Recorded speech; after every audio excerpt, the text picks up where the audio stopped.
That's life sometimes. Life throws us into difficult, challenging, and painful situations. There's no way that we can make life just pleasant. There's always going to be these surprises coming up. There's no way for us to manage our lives in such a way that we're never getting thrown in these situations, right? But what we can do is learn to manage this, to empower ourselves in such a way that whatever comes our way, we'll be fine. We will manage it. It's not going to be a problem. We're going to look at 3 ways how to empower ourselves to manage life situations when they come like a slap in the face.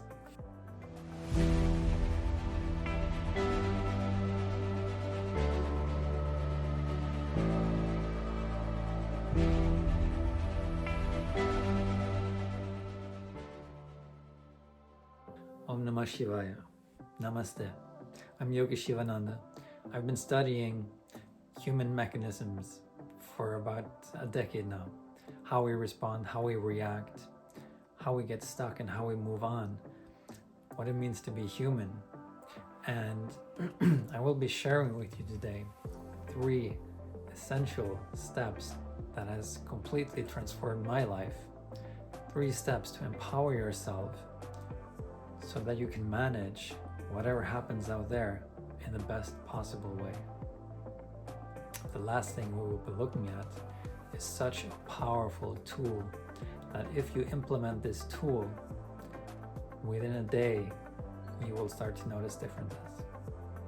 So stay tuned. Let's just get into it. So first thing that we will be looking at today is something powerful. It is a change in perception, change in your perspective that will elevate your level of empowerment far beyond the general level of empowerment that we see today. Just changing your perception is very simple, and this will help you to channel the energy. What I mean by that is to use your energy into moving out of the situation or fixing the situation or resolving the situation instead of being stuck in it, instead of carrying it with you home, instead of carrying with you on vacation. You see, a very common problem that I see is people don't know where the problem actually is, and so they can't really resolve it, so they carry it with them. You see, people are blaming their jobs, they're blaming their family, their friends, all kinds of people and situations for their misery. But if you try to exclude all those things, all those factors, you just sit in a room by yourself, no distraction, just sit on a chair by yourself for one day, all your problems should be gone. You should be in ecstasy, you should be blissful. No, it's not like that, because you are carrying the problems with you. So the problems are not really out there, even though it seems like they are. They're really in here.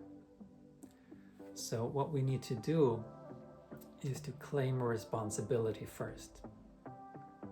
We need to see that it is happening inside of us.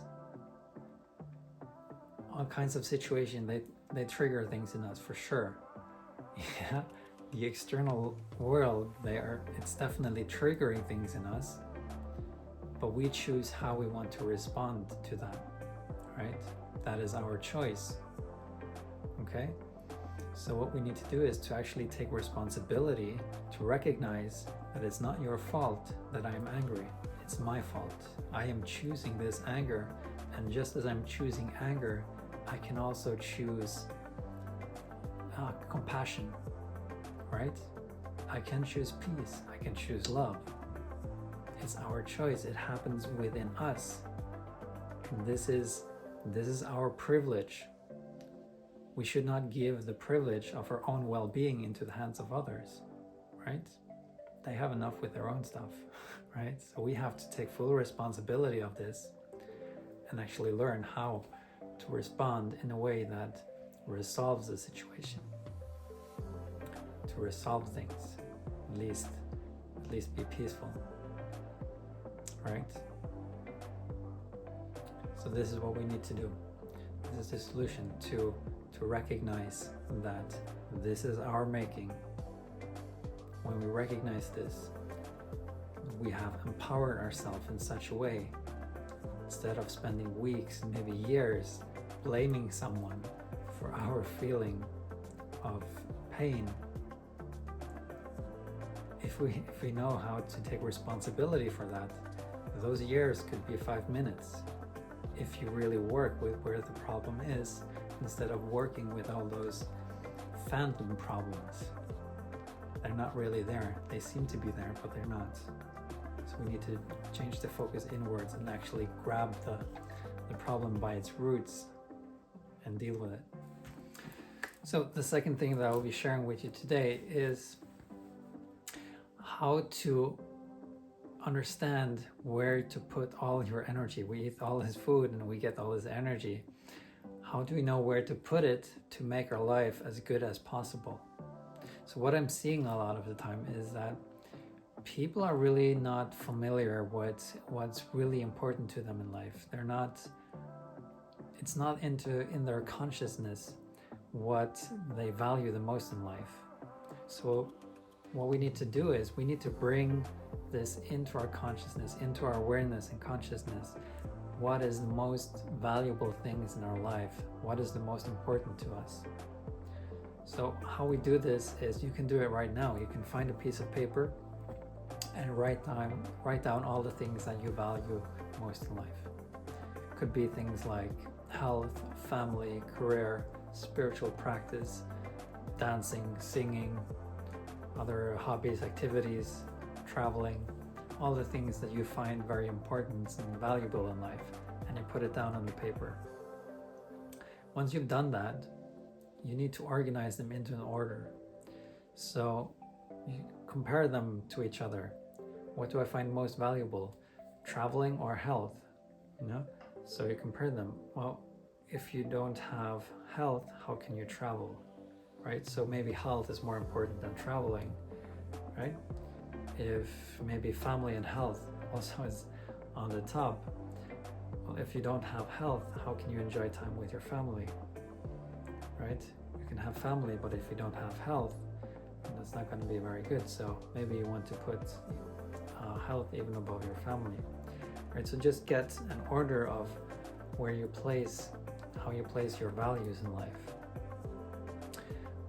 Another thing that I like to recommend people is something that I've been doing quite a lot in my time, is to get out in nature and just rid myself of all distractions. No books, no phones, nothing. I'm just spending time in nature, not being influenced by any commercial, any friends, family, nothing. Just me, nature, and I am observing what is happening, what is moving in me, what am I pulled towards. So do that for like 3 days and you'll get a strong sense of what you're drawn to. Sorry. This will get you a sense of what you value in life. So that's something that you can do as well. Once you have the values in order, this will also help you in something else. Whenever you find yourself in a situation and you don't really know what to do, there's a conflict in solution. How do I navigate myself in this situation? If you have brought all your values into your consciousness, you know, is this aligned with my top value in life? Is this aligned with my second value? Is this aligned with my third value? If a solution is aligned with your values, you know what to do. If it's contradicting with your values, you know you should find some other solutions to it, right? So this helps us to live with integrity, and it helps us to make decisions, to have clarity when we feel confused. So this is a very good thing to do. So become clear about your values. And secondly, once you have the values in order, what you can do as well is to make some goals. So let's say your family let's say your health is your top value in life. What can you do to improve your health? If it's the most valuable thing in your life, you'd want to put some energy into that to make it as good as possible, right? So what can you do?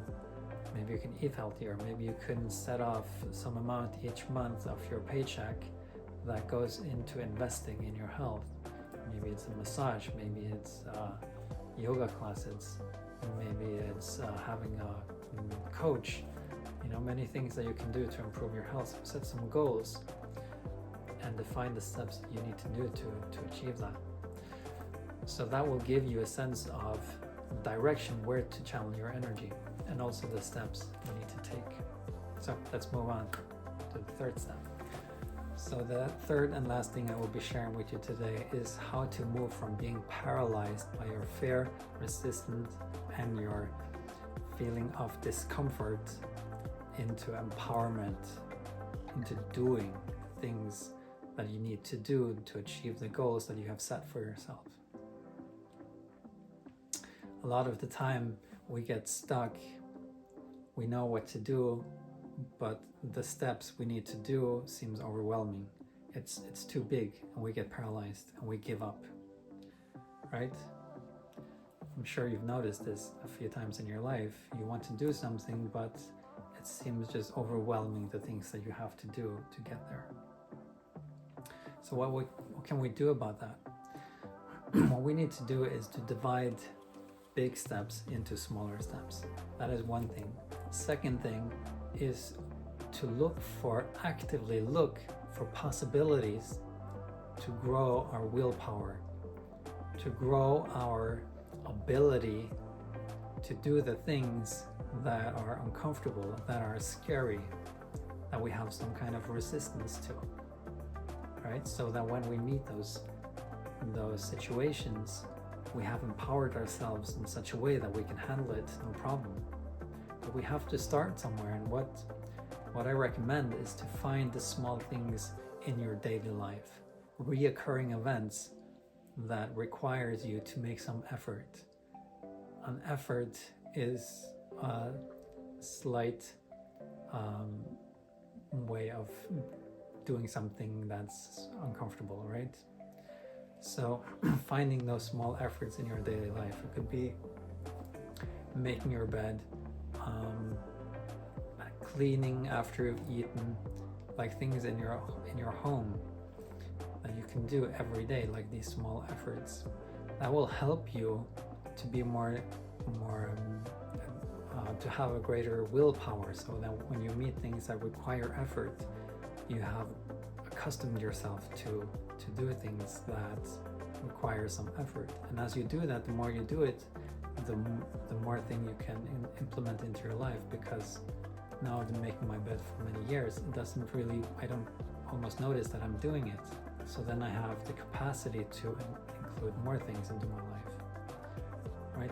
And these are things that improve my general life, because like my house, my apartment, it's clean because I've implemented all these things for my willpower, but it has some other consequences as well, which I'm benefiting from.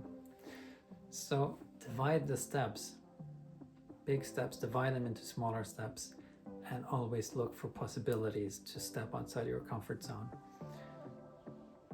It could be emotionally. It could be like, I'm feeling some resistance to expressing this emotion, but it's still doable. I'm going to do it just because I want to empower myself. I want to be better at doing that. So I do it when it feels doable.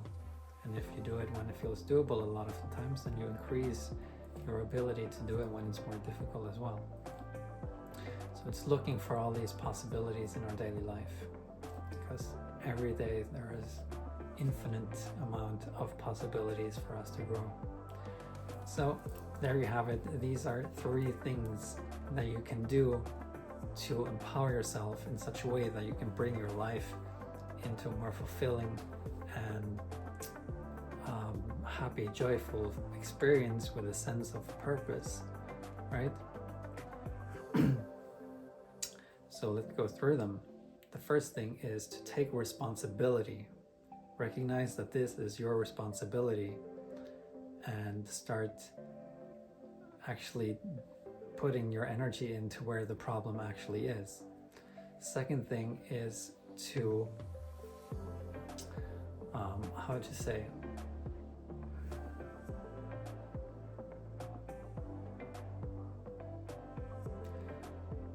second thing is recognizing your values in life, what is most important to you. This will give you a sense of direction.